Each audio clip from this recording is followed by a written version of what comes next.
Assalamualaikum dan salam Malaysia Madani. Bertaut tangan, salam dihulurkan.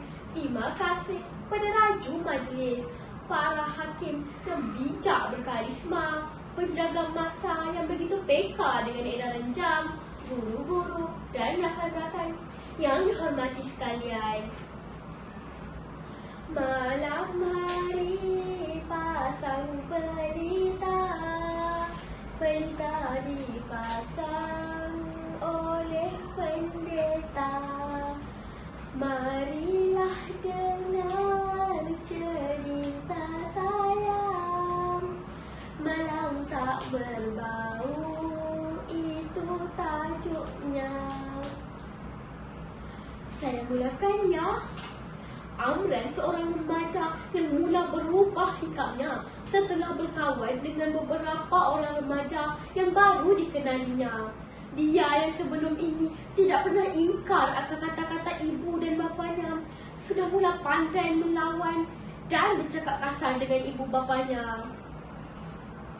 Amran juga sering bertikam lidah dengan ibu bapanya. Ibu dan bapa Amran merasakan sikap dan perangai Amran semakin berubah hari demi hari. Amran kini sudah mula belajar menunggang motosikal. Diam-diam, dia sering menunggang motosikal ayahnya tanpa pengetahuan beliau. Sikapnya begitu licik sehingga ayahnya pun tidak sedar entah bila masa dia menghilang bersama dengan motosikal ayahnya itu.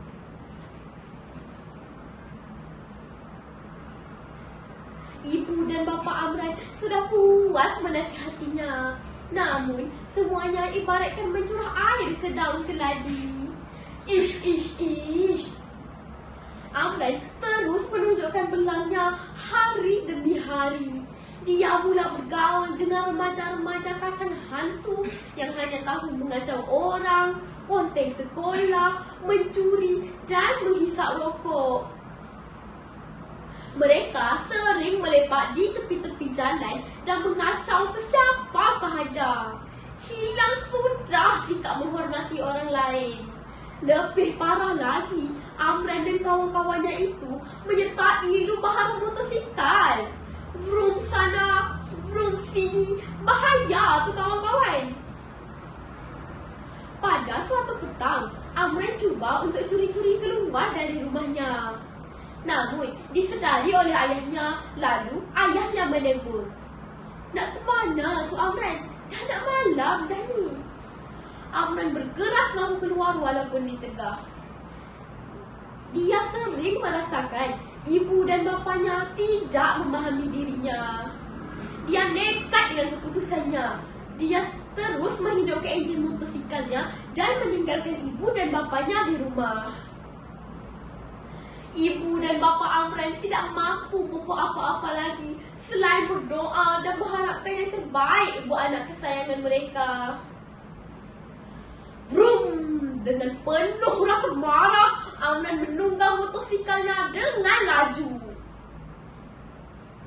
Baginya, tinggal di rumah bersama ibu dan bapanya amatlah membosankan. Dia mahu bebas berbuat apa sahaja seperti kawan-kawannya yang lain. Amran mahu menghubungi salah seorang daripada kawannya untuk mengajaknya berjumpa. Namun, malam tak berbau. Sedang Amran cuba untuk mengeluarkan telefon bimbit dari poket seluarnya, tiba-tiba, boom! Dia terbabas. Amran gagal mengawal motosikal yang sedang ditunggang laju itu. Amran terjatuh dan terperosok ke dalam longkang di tepi jalan. Amran merasakan kesakitan yang amat sangat di bahagian kepala. Barulah Amran sedar dia tidak memakai topi keledar.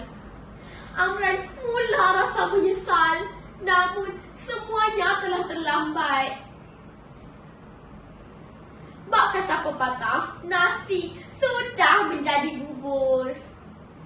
Nasib Amran agak baik. Ada seorang pemuda yang nampak akan kejadian itu. Beliau menghubungi ambulan.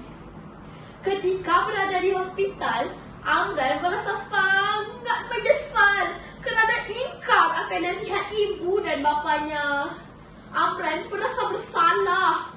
Dia ingin memohon kemaafan daripada kedua ibu bapanya. Amran menangis penuh penyesalan sambil berulang kali memohon kemaafan daripada kedua ibu bapanya. Mereka lah yang menjaga Amran sepanjang dia berada di hospital. Kawan-kawan Amran yang sering melepak bersama langsung tak pernah melawat Amran di hospital. Yakinlah Amran bahawa ibu dan bapanya sangat sayangkan dia. Sejak daripada kejadian itu, Amran mula berubah. Amran dah baik kawan-kawan. Gembiranya hati ibu dan bapa Amran. Begitulah kawan-kawan, pengajarannya kita perlulah sentiasa bijak memilih kawan dan berfikir sebelum melakukan sesuatu. Ketahuilah bahawa setiap tindakan dan perkara yang kita lakukan pasti ada akibatnya. Kita juga perlulah sentiasa mentaati kedua ibu bapa kita yang telah bersusah payah membesarkan kita sejak lahir lagi. Kacang soya dibuat air, diminum dengan penuh syukur. Cerita saya sudah berakhir. Tiba masa saya berundur. Sekian, terima kasih.